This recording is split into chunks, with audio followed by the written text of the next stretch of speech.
Welcome back, everybody. Today we are discussing Pluribus episode 3.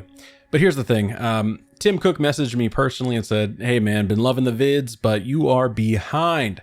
We are releasing episode 5 early for Thanksgiving. As of me talking right now, it's already out, and you have not reviewed episode 3 yet, so pick it up. And I said respectfully, stop calling me. We broke up months ago, so you got to move on. But ultimately, the point is this will be a more concise video so that I can catch up. Also, so I can figure out how to create content more efficiently without losing too much of the stream of consciousness that I enjoy sharing and I think you enjoy listening to. I've written the entire script now. I know that this will be a shorter video, but also we dive into some things throughout this video that I think are quite interesting, such as Pluribus possibly being the afterlife. Right, like you would give me a real hand grenade. And that's really all that happens. Carol asks for a grenade, the hivemind gives her a grenade, and we come to episode 4. Thank you so much for watching, and the human race grew up alongside glaciers during the ice ages. The cold stimulates ancient nerves, makes you feel a primal connection to the world. The episode begins 2,617 days before worldwide infection. 7 years ago, Helen and Carol enter the coolest place on Earth as a way to enjoy a little peace and quiet after a big book launch that had Carol anxious. For my own curiosity, I translated 2,617 seconds into minutes and found that it was roughly 43 minutes. Then I realized the episode itself was roughly 43 minutes. It's kind of weird. I'm unsure if it means anything at all because it's not perfectly aligned, but I did want to share my Nobel Award-winning prize peer-reviewed scientific reason findings. During our introduction into this new place, the guide offers a note about the cold, healing ancient parts of our body. This part was really just some world-building set dressing, if I had to guess. I doubt it means more, but that's never stopped me before, and I think the origin of the signal itself is still a big part of this mystery, including mentions like this where it makes us think about the first people and how they used to live will make everything feel much more connected if it's ever revealed that the originator of the sequence and humanity were much more connected than we know to be right now. I mean, these pillars kind of look like flying saucers, so maybe the animation is on the wall. And while I did say that I did not want to spend too long on any one thing, I think we all know that that is inevitable. This is 100% an Easter egg, and it is 100% showing us a flying saucer with a little tractor beam beneath it. New Mexico is the site of literally thousands of reported UFOs since my existence ever started, and it is an entire sector of tourism that I've experienced firsthand. It's awesome. I cannot believe that this has not been on my mind in a show about aliens and based in New Mexico. But imagine if we see like a flashback to some iconic alien encounter in Roswell, New Mexico, where aliens stole one of our people. And, you know, I'm assuming there's anal probage somewhere in that scene. I'm not saying it's required, but it would be cool. And that's just how the virus, the sequence knew that the living creatures on Earth would be viable hosts. This is literally the writing on the wall. Isn't that beautiful? The bed is made of ice? Yes, isn't that charming? This scene is designed to show Carol at her peak. Carol, when she learns about her success in writing and the bestseller mindset now acquired while being a constant complainer to our lovely Helen. She has something called anxiety. I don't know if it's a real popular thing, if we've ever talked about this before. I'm not sure if you've even heard of it, but it's like a trait that humanity evolved, to have so that we could keep ourselves safe from the unknown. All of us have this trait in various degrees of magnitude, but today, in the modern time, we are exposed to a world at large and fully aware of all of the things that could go wrong. Anxiety has become a global pandemic. It presents in so many different ways, and finding the source of your anxiety can be an introspective journey that leads to a bountiful peace or a cyclical plummet into your mind from which you will never stop falling. I believe the reason Carol acts like this toward her partner is because she is anxious. She doesn't know how to tell her brain to be patient for the results of the book launch, and she is worried that all of the time she spent in her head making a beautiful world for others to see will be read by nobody, or worse, be read by everybody and hated.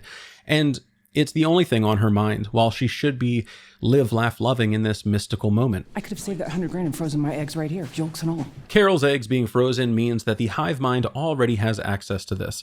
They know that she has got this done. They know where the egg is being hosted, where it is frozen. They can study her DNA without taking more samples. They could clone her or literally create a child with this egg. It really is just a million different creepy things that could be done with this existing in the show. It is also another mention of offspring or reproduction being intact. The idea that she was saving her eggs at all likely means that she wants children, but wants them after her big writing career. This mention of eggs is also right after another. You will feel some plommen I egget.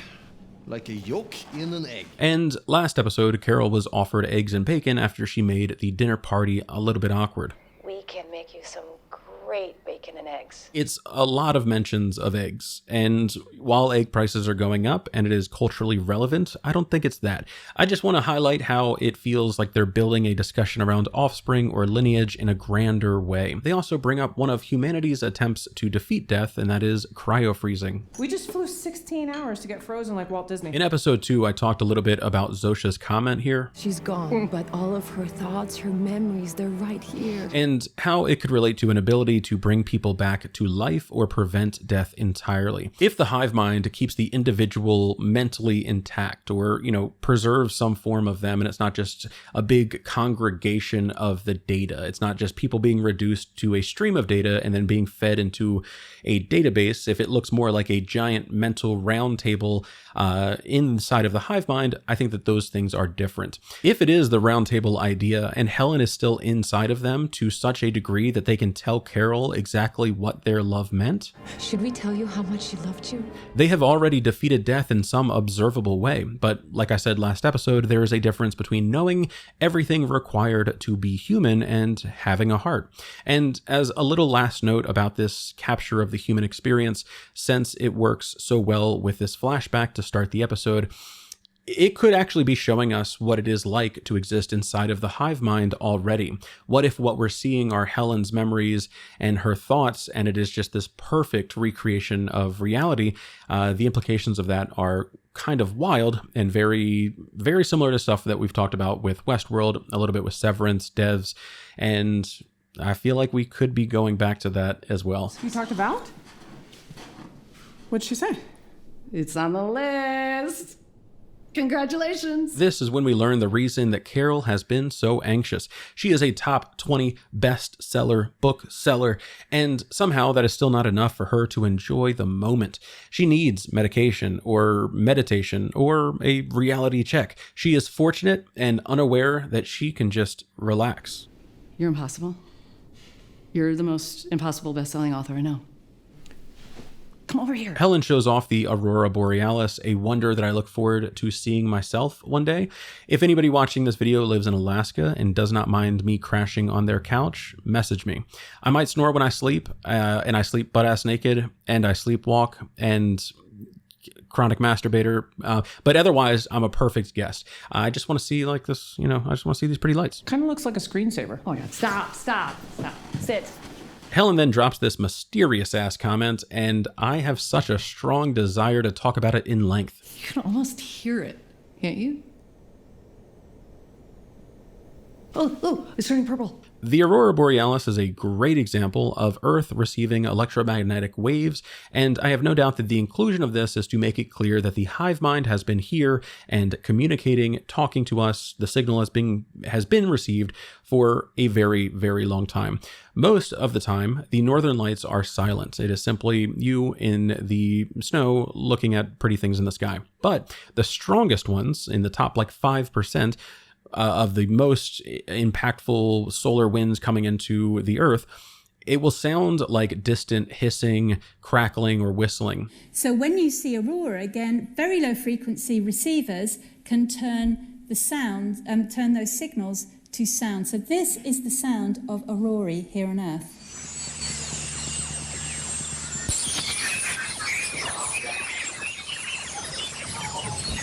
Helen hearing this while Carol doesn't, as well as this silent pause for us to consider why, makes me wonder about Helen dying during the joining. Maybe she just hit her head too hard. It really could just be that. Or maybe the virus was not compatible. But this is a person with a rare ability being killed after the hive mind consumed all it needed from her brain, and I cannot help but think again about the way in which information is exchanged between hosts.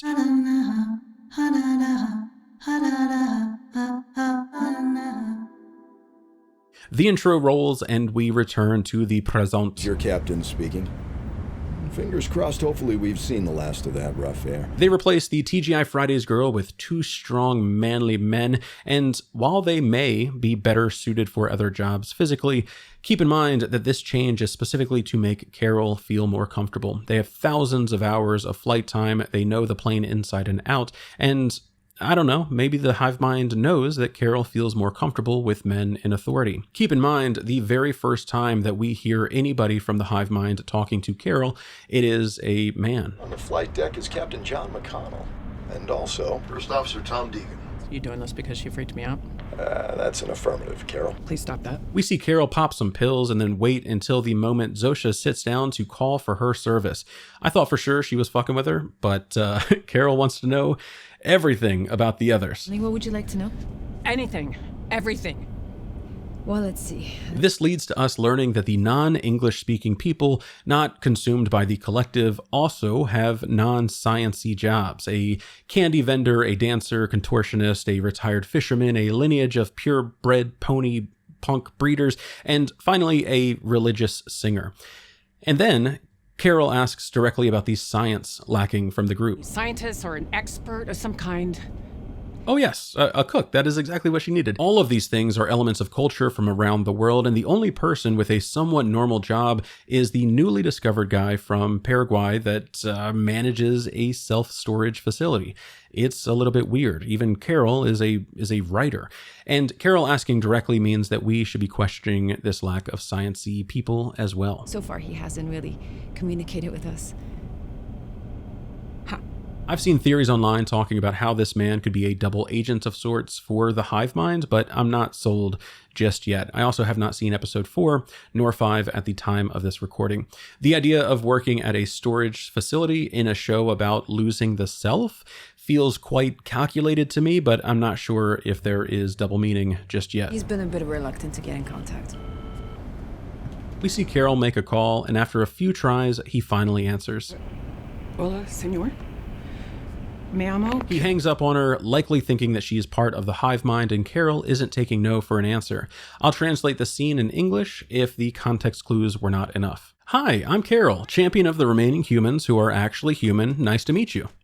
Hi, Carol. It's very nice to meet you. I look forward to working together in order to figure this thing out. Carol then makes it back home, and she gets the gift of mail. They've collected everything that was in transit when the world joined, and I think it's fair to say the post office will no longer be needed.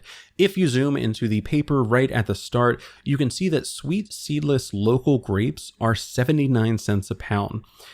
And it's not really important, but I just wanted to let y'all know. In fact, most of this mail is not important, unless something in there, which they would know about, relates to Carol. But of course, it doesn't really matter. They do not open this.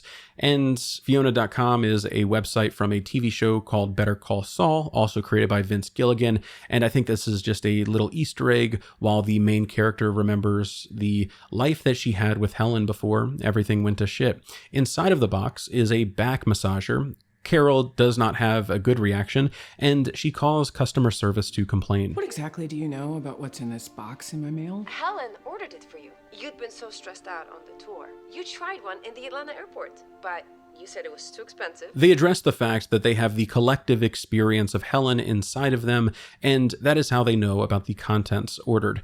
Carol is more upset that they are just using Helen's mind, the things that were private, the reason that this was ordered, the information that Carol really should not have ever had. It should have just simply been a sweet gift that showed up one day, and Carol could remember how much Helen thought of her, how much she was considerate, how much they loved each other. And now a beast is using Helen's mind and giving this private information that Helen never divulged, and it's kind of a bastardization of Helen. Get her out of your head. Never mention her again. Never think about her again. Only I get to remember her. You got that? Only me. They don't get a chance to reply, but I think it's obvious that this was never an option. Helen is either permanently part of this thing or the data that she had, but there is no way to drop that table from the database. She had been born with no smiling muscles. I pointed out that a frown is just a smile turned upside down. Carol enjoys some Gossip Girls, and the infallible Betty White continues to impress.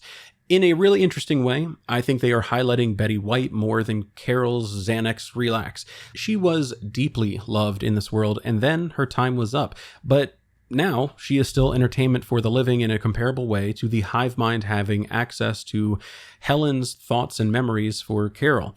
I feel like Betty White would be okay with people continuing to enjoy her golden years, but I highly doubt that she would be okay with some beast having access to every private thought that she ever had and being able to tell her loved ones all of the things that she did not want shared or did not openly share. Much like the back massager and the reason that it was bought for Carol. I also think that that is why we have such a close shot of the TV here. We're not seeing Betty White, we're seeing a part of Betty White, and the DVD purposefully placed on its side is showing us the never-ending cyclical nature that is she, and by extension Helen, and how they can be viewed and reviewed for whatever goals the hive mind desires. And whenever I'd go by, she'd stand on her head and wave. Carol then gets some Uber Eats delivered from a red Kia Soul, the best car ever made, and a fitting name for a delivery mobile, while we are talking about what makes humans humans. Good morning, Carol. What's with the food? They detail a positive experience that Carol had in the past and the effect that it had on the cook that made her meal. They delivered the same gourmet meal and then note exactly the remaining contents in her fridge. It is freaky, and they say the reason that they know is because of the maid service.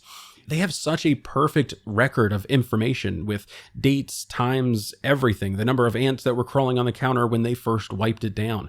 I guess, probably. It makes me believe that they can not only record all of a person's memories and thoughts, but review what they saw directly. Make the person remember literally everything they experienced, not just what they remembered, going forward. Like, human memory is pretty fallible. We often just rewrite history when new information is available. This enhancement makes their thoughts and memories kind of a snapshot of reality, a perfect recollection when that is just not something that we can really do. And it is one of the biggest reasons that I think the starting scene could be showing us more of a memory from the perspective of the hive mind. They have the ability to see more clearly than the person who lived through that period. The maid most certainly did not remember every detail or most details about the contents of that fridge the moment that she closed the door and went home. But for some reason, the hive mind can. Shows what you know, fuckers. It's 3/4 of a carton. I think if the hive mind is this thing to overcome, one of its weaknesses could be exploited through the hive mind only being as good as the people that it consumed and their accounts of reality. They may have the ability to perfectly represent reality in their memory, but if they slurped up a world of Nazis, they likely would have seen Hitler as a stand-up guy with big dreams of unity. I think the beast represents the society they consumed, but more importantly, if it is wrong information going in, then it is wrong information going out. And we need to figure out what information and how this could be exploited if that is the route. If the pluribus is a thing to overcome, which we will kind of debate a little bit at the end of this video. What the fuck? Carol gets upset about her favorite grocery store being out of supplies because of the pandemic. I mean, I've been there, man. I get it. So she makes a call. But the reason the stuff is no longer here is the most interesting part to me. We're consolidating resources to centralize useful items for distribution. Food, medicine, anything helpful from stores or businesses or what used to be private homes. It's just more efficient. Efficiency. And I think why they need to be efficient is the most interesting thing. Did they move it to a warehouse where everything can be shipped easier if it's needed elsewhere? Or did they have all of these trucks just waiting a couple miles down the road and were freezing out Carol, making it clear that she needed to depend on them, to call them for anything and everything, like it's no longer optional, even though they say that it is? I just want my sprouts back. Absolutely. Will do. Okay. The way in which this unfolds is wild. More of the creepy, perfect system working in unison that on paper seems perfect, but who knows what the end goals really are. If humanity was forced to walk in straight lines our entire existence, then dancing would have never been invented.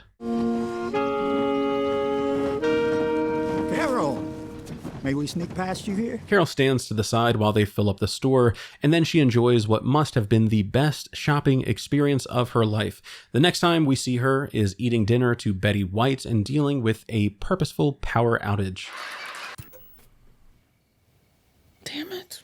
Okay, so this screams for me to wonder what they are doing in the background. Like, what the largest bulk of humanity is doing while we see the main character and maybe 100 little humans making her feel like she is a priority. I fully believe the rest of the world has been consolidated, the people, the resources, and I believe that they are building something that requires a lot of power. My guess is a antenna the size of Africa, though it could also be a supermassive data center to, further consolidate and categorize, document the things that they learn, the thoughts and memories, everything that is inside of their head.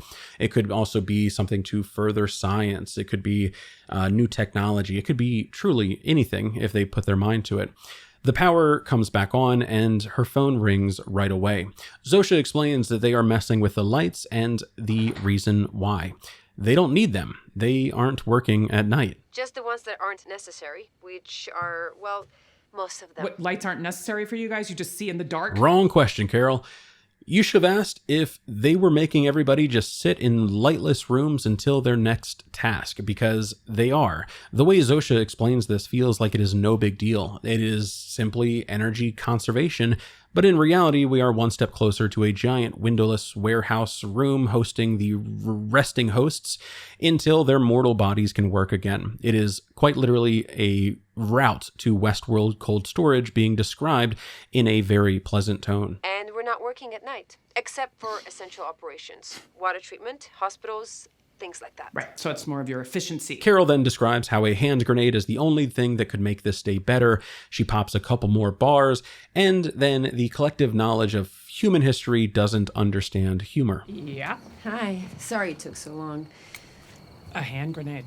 How the fuck does this happen? Like, honestly, what trait from humanity is being highlighted here? Because I swear to God, it's autism. It's something. It's like a lack of social skills, an inability to perceive sarcasm, having literal breakdowns because of other people's emotions. This entire thing feels like traits that humanity criticizes right now, or like Spock from Star Trek. Whatever it is, whenever they reveal why the hive mind behaves this way, I feel like these scenes are going to make a whole lot of sense. Like, it's going to bring the full picture together, and then we'll be able to figure out exactly why they speak the way they do, why they don't understand certain things, and emotionally just feel like they are lacking. We thought you were probably being sarcastic, but we didn't want to take the chance. Were you being sarcastic? Carol then invites the hive mind with a hand grenade to enjoy a few brewskis. Does the whole world get drunk? Does some 6-year-old in Sri Lanka slur his words when you knock one back? Sadly, the 6-year-old in Sri Lanka is not getting drunk when Zosha takes a drink, so it tells us that the physical ailments are not impacting the whole. Very interesting. Like, someone breaking their leg does not share the pain with everybody else, which is... I don't know. I mean, I don't exactly know what this means, nor how to use it against the hive mind, but I'm glad to know this. It also feels like when Carol is trying to enlighten this girl about why what they're saying about everybody having like a collective experience could be wrong, something like this is showing that The joy that you feel physically is no longer there. And as such, your mental is a part of your physical, and it is just bullshit. It's just you being ripped of all the things that make you you, so you can be part of their thing. The word vodka is a diminutive of voda, meaning water? Very similar to the Latin aqua vitae, literally water of life. Zosha then starts openly and without any prompting sharing the etymology of vodka and how it evolved through various people and time. The hive mind is openly sharing this with Carol, and I have to wonder why. It wants to talk about the ancient understanding of language and how it evolved across the years. I think that there's a reason for that. The chief distiller learned the process from his grandfather. And now you learned it by stealing it out of his brain. I swear to God, this entire thing could be an allegory for AI. They stole that man's heritage. They stole his culture, his family secrets. They took everything that the family built over generations and reduced it to a fun factoid over nightcaps. It is disgusting. How long do I have left before you turn me into a worker bee? It's a hard thing to predict. Carol then gets more intel on their intel, questioning why it is taking so long for a person who knows everything that a people could know to figure out exactly what makes them different. Something about this makes me want to further question their motives or what they are really working on. Or maybe it's just not a priority. Or maybe they are only as good as the scientists they consumed, and since the sequence itself was cutting-edge science, re-engineering it to account for whatever this anomaly is also cutting-edge science as well. Sooner or later, I'm fucked. Sorry, Carol. We have a biological imperative. Carol then tries to understand them better, tries to understand if she is a prisoner or truly free, and the true perspective of the hive mind comes out. Saw somebody drowning, would you throw him a life preserver? You wouldn't try to get consensus on it, you'd just throw it. So now I'm drowning? You just don't know it. Truly such a magical moment. I love this. Sometimes the scope is outside of our understanding, much like trying to perceive multiple dimensions that are not third or second or anything else. I cannot imagine what creatures look at us like we look at ants who cannot perceive the giant human they are slowly tunneling towards. The ants that, if they continue, will become a problem and need to be sprayed with bug killer in order to keep the giant's peace. Humanity needed to be saved is the point, and that is their perspective. It could be true, it may not be. Sometimes the ends do justify the means, though, and it will be really interesting if this is a show that lets us think on that forever, or if they will make it crystal clear the danger that we have been in. It is no stretch of the imagination to assume what could kill us. Opulent greed has led our values since the first written records were bought and sold to make museums. War has become a moneymaker. Resource scarcity around the world still haunts us, while our governments and news reporters create narratives that we are different from the countries we border. We could very well be on the path of self-destruction right now, and maybe the hive mind didn't have a choice when it saw us drowning. We needed a life preserver. If you were walking by a lake and you saw somebody drowning, would you throw him a life preserver? P.S. The theory crafting notes earlier about how Helen could be alive in some roundabout way, metaphysical way, because she was uploaded to the hive mind seems really interesting now that the hive mind is equating what it is doing to preserving life. This could be a double entendre. They are not only rescuing us, but they are preserving us. You people are brainwashed. Is what you are. Carol then starts mockingly, and then in serious nature, like as if she was truly starting to understand it, she talks about the oasis and what she believes the hive mind must feel like. What could possibly be so great about this mind meld of yours? Just wave after wave of bliss, living inside a postcard, in a coffee commercial, in Norway above the Arctic Circle, and in a hotel made of ice, under a pile of furs. And bingo. If this is really what being part of the hive mind is like, then we are absolutely seeing a flashback from the perspective of the hive mind at the very start. It is a true rendition. It's not just a feeling. It is the moment itself. It is experience. It is living that moment. But, of course, Carol isn't ready for the truth yet. I told you. Keep my wife's name out Chekhov's grenade comes into play as Carol fucks around and finds out. Like you would give me a real hand grenade. So funny, and while Carol does not exactly exhibit the best critical thinking skills in this moment, Zosha does. Carol, if we may. The grenade then goes off and we have a big mess to clean up. Zosha did not do well and apparently took the brunt of the damage in order to save Carol. It's okay, Carol. Elvis, come on. Loved this. They aren't upset. They are just making the next steps. The fact that we can hear the sirens in the distance, while we know that they do not need to turn these on anymore because, you know, who else besides Carol would be hearing them, shows that they turned them on to communicate with Carol about how far away they were. Even after she blows up one of the hivemind, they are still trying to comfort her. We're happy to say Zosha's doing much better. Carol then gets right to the point, asking why on earth they would give her a hand grenade. It's a great question, which leads into the big topic of the moment. An atom bomb. Why would you want one? 10 out of 10. I mean, 10 out of 10. They are so ready to give the others whatever they want, and it's only when she can do real damage to a large number of people that they start questioning her intentions. By the end of this, they say that if she did really want a nuke, she would be given a nuke. It's like they don't know better. They are children sharing toys and don't realize the other child is a little bit younger, so they should not be putting marbles in their mouth. It'd be okay to say no at this point. That would be sane. Not utterly batshit crazy. I will say this does feel like commentary on nukes or, you know, weapons of mass destruction in general. Maybe the point is that nobody should have one. Simply put, the sane thing would be to tell her no. So the sane thing would be to tell everybody no. Of course, they might not be sane. Ultimately, yes, wouldn't necessarily feel good about it, but we would move heaven and earth to make you happy. Moving heaven and earth, you say. In the show that I'm reviewing about Earth and a message from the heavens, you say. You say you would move a planet, maybe in the direction of heaven, you say. In the show, I'm once again talking about eternal life existing inside of our minds and the hive mind, you say. I mean, I don't know. I don't know, y'all. Throughout this entire video, I think I've made my thoughts clear. I think they are absolutely telling us that Helen is alive inside of the hive mind, and just imagine what a cool system that could be. You are born into the hive mind. You live your entire life as a unit, as a part of a grander picture, and then you die.